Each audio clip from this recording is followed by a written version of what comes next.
I heard a brother named Sung Chin Ra once say, it's not that the myth of the great melting pot is just not true. Sociologists have even acknowledged that America is not a melting pot.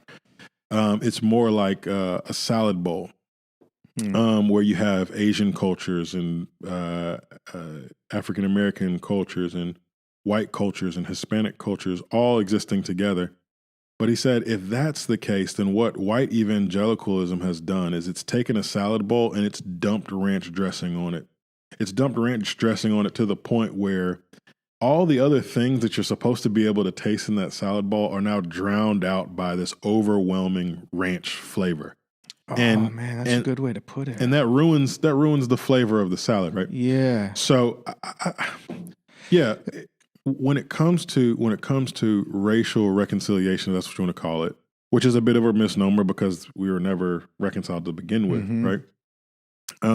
But when it comes to this idea of racial unity and cross-cultural unity, there has to be a willingness on whoever the majority culture is to do the thing that we humans are most uncomfortable with.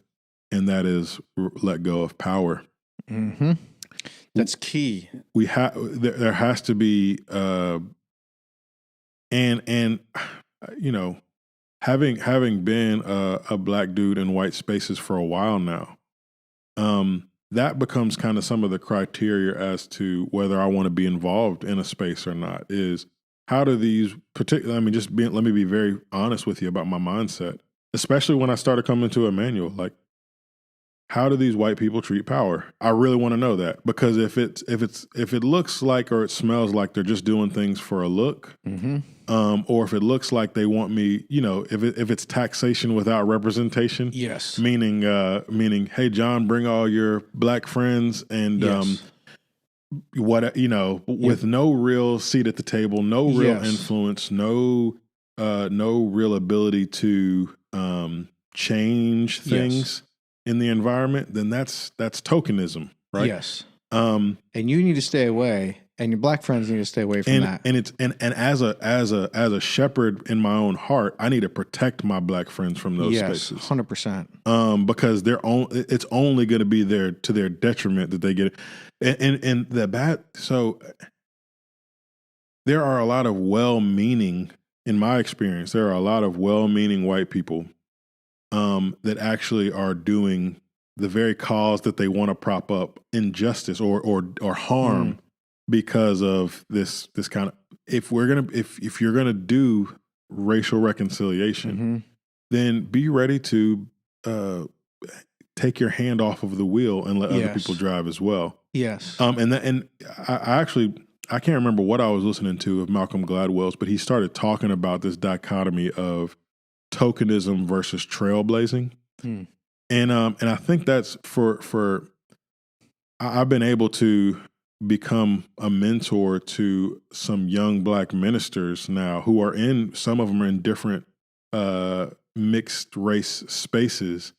And that's the dichotomy that I'm constantly talking them through is there's a difference between tokenism and trailblazing.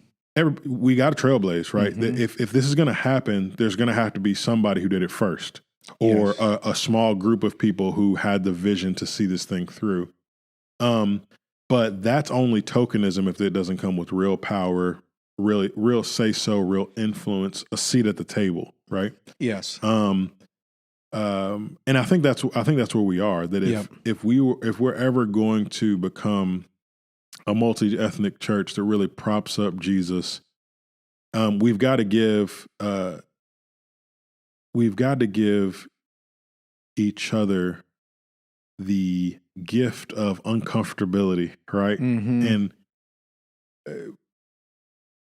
the church largely in our country has had a Burger King mentality where it's have it your way, especially in the South, where there is a church and sometimes a pretty decent church within a handful of miles of one another. And now in the digital age, you can just type in your area code and the best Acts 29 churches will pop up, or the best Gospel Coalition churches will pop up, or the best this or that church.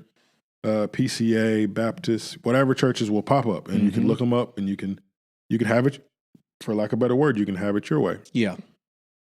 So that doesn't jive with a Christianity that Jesus says foxes have holes and birds of the air have nests. Yeah. Or birds of the air have nests, but the Son of Man has nowhere to lay his head. Yeah. And he's calling us into that kind of lifestyle. Yeah.